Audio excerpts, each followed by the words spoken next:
Muy bien, señoras y señores, qué partidazo. Nos han regalado Marruecos y Países Bajos. Dos equipos que honestamente nos iban a regalar y sentíamos que nos iban a regalar una linda historia.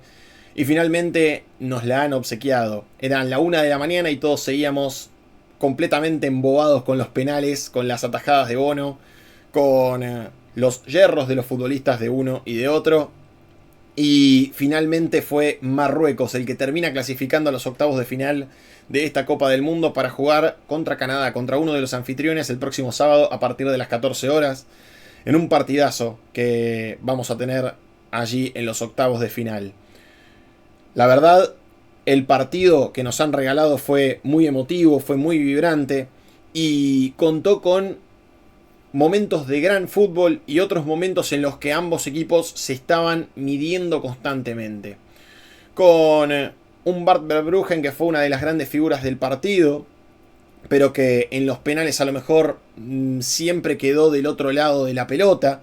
De hecho, en los penales que erra Marruecos, ¿sí? con Hakimi, con la situación de El Ainaoui y demás, terminó justamente quedando también despegado completamente de la pelota y tirándose hacia el otro lado. Y a lo mejor no estuvo en concordancia con el gran partido que había tenido el arquero del Brighton. Por su parte, Bono, con su manera de atajar, con su manera tan particular de atajar, nos regaló nuevamente una noche legendaria atajando 2 penales. Después erra uno también Justin Kluivert. Y finalmente terminó decretando en la clasificación de Marruecos con una excelente renovación que ha tenido su entrenador. Con el gol de Issa Diop para empatar las cosas en el minuto 91. Y posteriormente tratando de ser protagonista en el tiempo suplementario.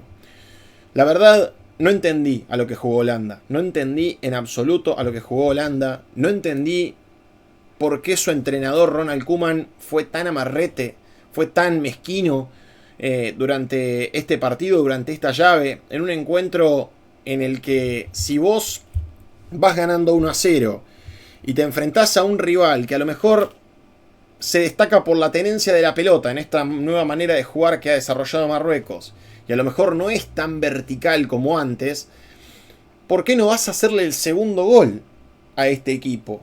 Yo, la verdad, interpreté como que Holanda quería ir derechito a los penales. La verdad, no estuvo en concordancia con lo que fue su historia, el equipo dirigido por Ronald Koeman. Creo que de hecho los mundiales que ha jugado Ronald Koeman han sido más competitivos para Holanda. La verdad, fue un partido en el que Holanda derrochó a todas sus figuras, derrochó a todos sus jugadores más desequilibrantes, como el caso, por ejemplo, de Memphis Depay, como el caso de un Dongel Malen que había tenido una excelente temporada y que de hecho había sido uno de los futbolistas más peligrosos de la fase de grupos, con la ausencia novedosa de Tijani Reinders, un jugador que es sencillamente el que te da el fútbol del equipo, y decidió sacarlo para poner nada más ni nada menos que a Nathan Ake. Porque si vos me decís, bueno, saco a Reinders para poner un 9 más, o para poner a Depay, o para poner a Noah Lang, o a alguno de esos futbolistas que son más de concepción ofensiva, bueno, la verdad que te puedo llegar a entender. Pero agarró y dijo, no, voy a sacar directamente a el tipo que me genera el fútbol de mi equipo para meter a Nathan Ake, que es un marcador central recostado al lateral izquierdo. Bueno, todo esto quiere decir que Holanda jugó con una línea prácticamente de 5, porque jugó con Ake, Van Dijk, Van Heck, Van de Ven y Denzel Dumfries, ¿sí? Que por más que haya sido recostado como volante, sigue siendo un lateral por la derecha, con Frenkie de Jong y Gravenberch, y después con 3 delanteros, Summerville, Gakpo y Brian Brobby. Bueno, la verdad que sentí como si Holanda hubiera querido jugar a defenderse, y de hecho la iniciativa la tuvo Marruecos, ¿sí? Cuando todos pensábamos que iba a ser al revés, cuando todos pensábamos que íbamos a contar con una noche de atajadas de Bono, tan solo una atajada que tira por arriba del travesaño el arquero del Al Hilal, y después no mucho más de Holanda. Llegó el gol de Cody Gakpo en una acción en la que La verdad nos emocionó a todos después de lo que le había pasado al delantero del Liverpool. Y posteriormente Ronald Koeman decidió meter cambios realmente impensados para la filosofía histórica que ha tenido Holanda o Países Bajos a lo largo de su historia. Decide meter a Teun Koopmeiners, un futbolista que no me gusta ya cómo juega de marcador central en la Juventus, y también lo mete de marcador central aquí en Holanda. Un jugador que contra la Argentina en Qatar 2022 había causado peligro, había sido uno de los futbolistas determinantes para el empate de Wout Weghorst, y finalmente terminan usándolo como marcador central. Entró el propio Wout Weghorst, pero no es el Wout Weghorst de hace 4 años, no es el Wout Weghorst de Qatar.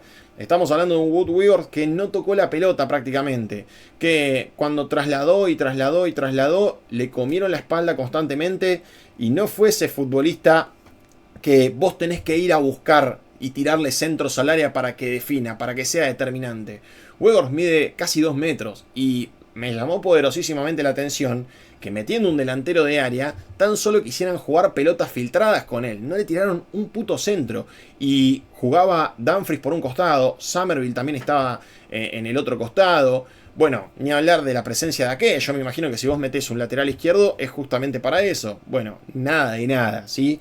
No lo activaron a Wout Weghorst, que para mí fue un futbolista de sobra dentro de la cancha. Así como te puede salvar las papas como ocurrió contra la Argentina, después te puede pasar esto. Si vos no lo activás, si vos no lo utilizás, si vos no generás ningún tipo de peligro, y lamentablemente es un futbolista que te está sobrando. Si vos querías jugar al juego dinámico con Somerville, con la presencia de Gakpo, con Denzel Dumfries subiendo por el costado derecho, y lamentablemente capaz tenías que colocar algún jugador un poco más desequilibrante. Bueno, ese desequilibrio llegó en el minuto 113 cuando entró Justin Kluivert o Kluivert, como más te guste, que en realidad en el Bournemouth, primero que no está jugando, ¿sí? Porque Kluivert no está teniendo minutos en el Bournemouth, de hecho estaba volviendo de una lesión y no entendemos por qué fue convocado ni siquiera, y por otra parte estaba jugando como volante interno Kluivert, y a lo mejor me estaba costando un poco observarlo en cancha. Y las veces que entró en el Bournemouth en esta Premier League durante esta temporada, no había mostrado ser ese futbolista determinante que sí había mostrado en el principio de la temporada. Bueno, lamentablemente entró Kluivert. No entró un histórico como Memphis Depay, ¿sí? Que vos me podés decir, che, la verdad que está jugando en el Corinthians, la verdad que está un poco achanchado después de haber llegado al fútbol brasileño, pero igual es Memphis Depay, o sea, sigue siendo un futbolista que a lo mejor jugando en ese contexto, jugando en ese lazo, ¿sí? Del mundial y demás, y después de haber tenido buenos mundiales a lo largo de su historia, tranquilamente puede ser un futbolista que te puede romper un poco el molde. Bueno, Koeman decidió frizarlo en el banco, decidió congelarlo, lo propio con Noah Lang, un jugador que había mostrado cositas allí en el Galatasaray, lo propio en el Napoli. Insisto, me llamó la atención la ausencia de Tijani Reinders y de Donjel Malen, más que nada cuando vos necesitabas a alguien que lance y alguien que corra. Bueno, yo creo que ha sido muy amarrete el entrenador y que es la principal cara de la derrota, Ronald Koeman, durante esta noche frente a Marruecos. A ver, obviamente, si Holanda terminaba clasificando a los octavos de final, íbamos a decir prácticamente lo mismo, porque Holanda termina sufriendo por culpa de su entrenador, por culpa del planteo táctico que ha realizado el entrenador de Países Bajos. Bueno, lamentablemente se han encontrado con un Marruecos que decidió atacar, que a pesar de esta tenencia de la pelota que genera justamente el equipo dirigido por Mohamed Ouabi, también hay un cierto factor de riesgo en el que Marruecos trata de llegar al arco contrario, y de hecho fue el que generó las situaciones más claras, ¿sí? Con un par de atajadas de Bart Verbruggen durante el tiempo regular, y en el tiempo suplementario en lo que fue para mí la mejor atajada del Mundial, la mejor atajada junto con la de Emiliano Martínez de los últimos 2 mundiales, y obviamente fueron bastante parecidas, y por eso mismo lo digo. La única diferencia es que la de Emiliano Martínez fue mejor, lógicamente, porque es evitar que el rival salga campeón del mundo. Y justamente lo dicho, ¿no? La atajada de Bart Verbruggen, que no sirvió de nada finalmente porque termina tirando todo por la borda en los penales, contra Raimi, ¿sí? Una eludida contra uno de los marcadores centrales y un remate a quemarropa a 2 metros del arco y misteriosamente no pudiendo concretar el gol. Todos pensábamos, bueno, que le pega el segundo palo. De igual manera, en ese momento cerrás los ojos, pateás al arco como hizo Kolo Muani en su momento en la final. Y aquí Raimi, yo me imagino que hizo lo propio. Escuchó a Diego Armando Maradona en parte, porque dijo, todas allá no, una acá. Bueno, pateó una acá y Verbruggen saca una mano y una pierna que realmente nos dejó a todos estupefactos adelante de la tele, estupefactos adelante de las pantallas. Y por supuesto se consolidó como una de las mejores atajadas de los últimos 2 mundiales, por lo menos, junto con la de Emiliano Martínez. Repito, la de Emiliano Martínez para mí es la mejor de todos los tiempos del mundial. Fundamentalmente porque evita el campeonato del mundo de un rival en el minuto 120 y cuánto. Bueno, 122. Bueno, evita un campeonato del mundo de Francia y le termina dando la Copa del Mundo a la selección argentina. Bueno, yo creo que si Holanda hubiera estado jugando la final del mundo y Verbruggen hubiera atajado esa pelota, también la podíamos meter entre las mejores de la Copa del Mundo. Sí, lo fue, pero lamentablemente después pierde épica porque no terminaste clasificando. La cuestión es que Bart Verbruggen, sí, como lo dije anteriormente, es un arquero que me está demostrando que cuando lo llamás a responder te salva, ¿sí? Por lo menos en los 90-120 minutos.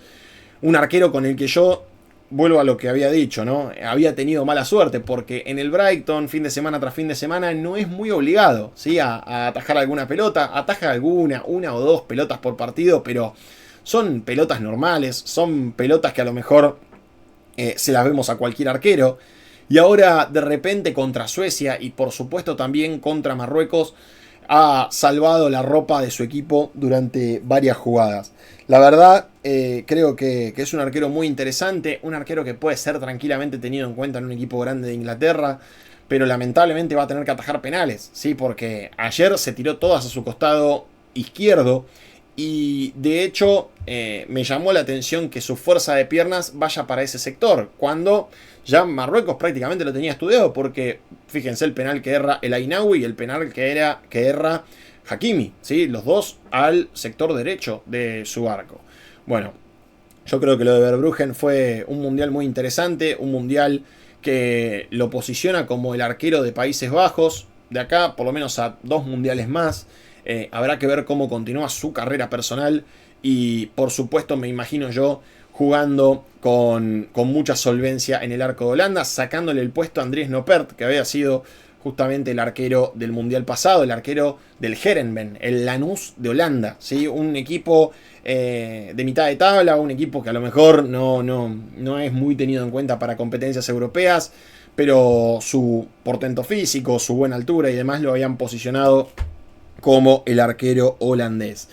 Con la presencia de Crysencio Summerville, ¿sí? que termina errando el penal, termina quedando pegado en esa foto final, producto de ese penal errado, pero la verdad que en la Copa del Mundo de Crysencio Summerville no hay nada que reprocharle, ¿sí? Yo no sé si Crysencio Summerville jugó de esta manera porque West Ham se fue al descenso y está buscando una salida, pero realmente si juega de esta manera durante toda la temporada europea es tranquilamente un jugador para que lo llame cualquier equipo de la Premier o que lo llame cualquier equipo del continente europeo. ¿Sí? Un futbolista holandés que ha descendido con su equipo por muy poquito, porque la verdad que también estuvieron muy cerquita de mandarlo al descenso al Tottenham. Sin embargo, Crysencio Summerville fue uno de los baluartes, fue uno de los estandartes junto con Jarrod Bowen de este West Ham, que injustamente, por lo menos por lo hecho en el final, terminó descendiendo de categoría allí en Inglaterra.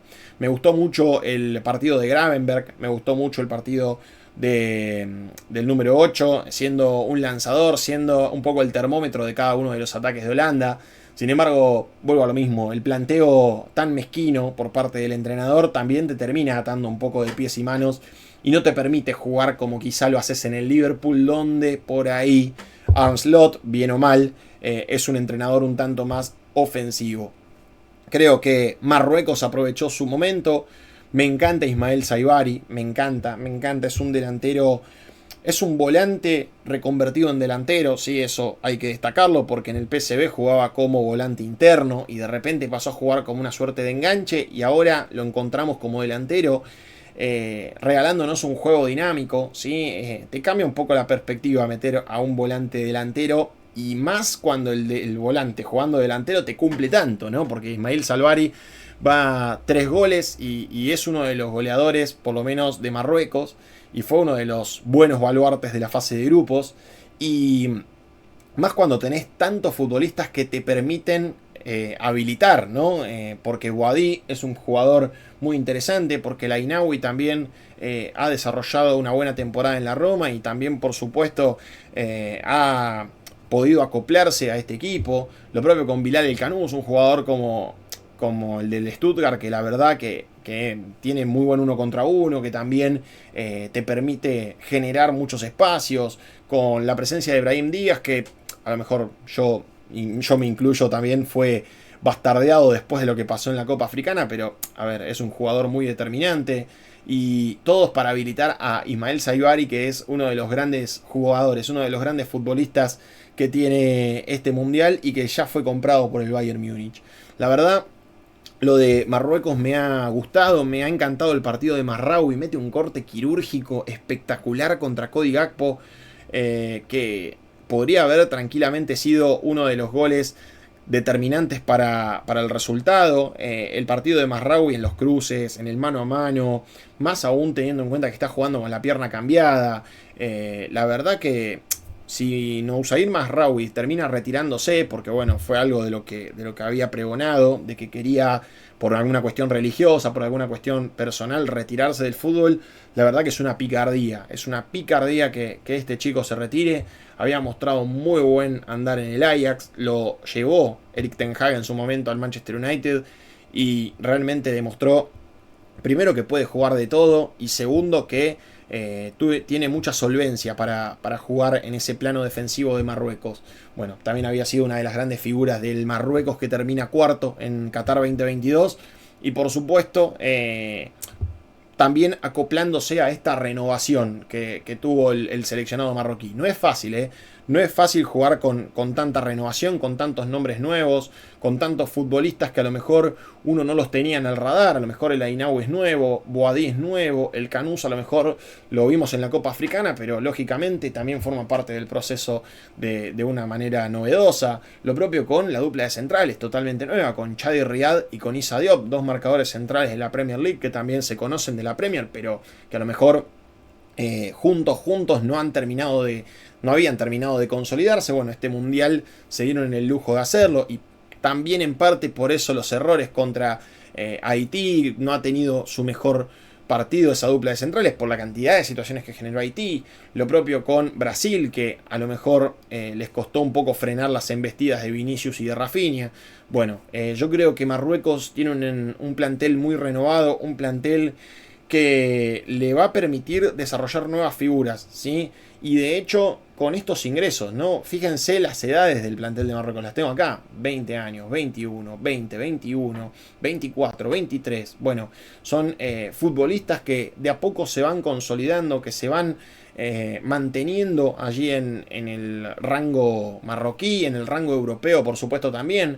Y yo me imagino esta necesidad de Marruecos de continuar peleando por instaurarse en esta Copa del Mundo. Es un seleccionado novedoso, a ver, nos regaló una buena participación en Qatar 2022 y ahora nuevamente empieza a consolidarse dentro de esta Copa del Mundo después de un arranque que no terminó de convencer, que no terminó de cerrar.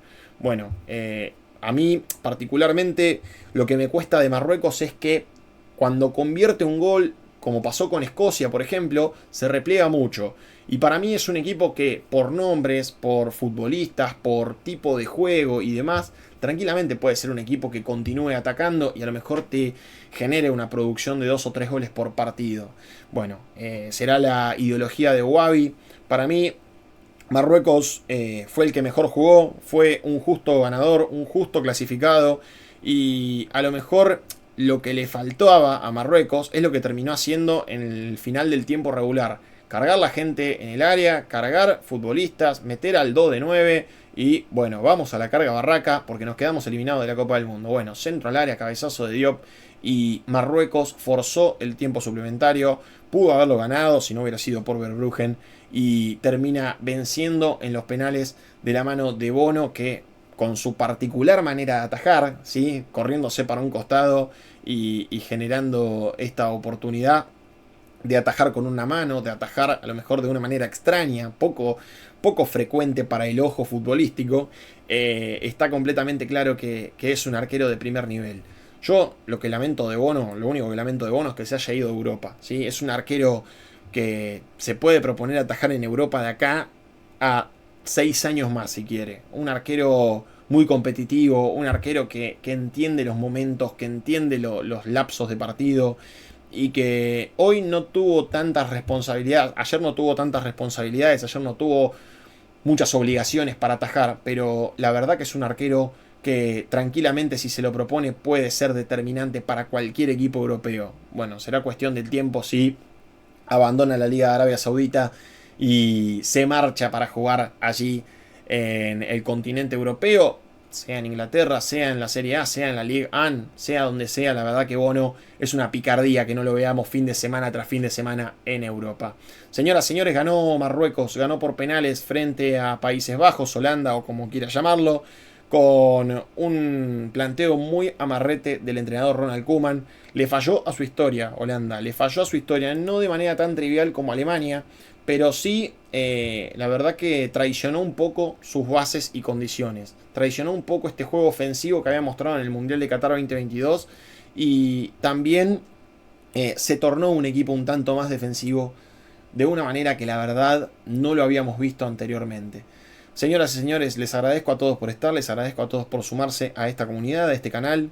El agradecimiento gigantesco para cada uno de ustedes. Los invito a suscribirse, a tirar un me gusta, un comentario. ¿Qué opinan de Marruecos? ¿Qué opinan de Holanda?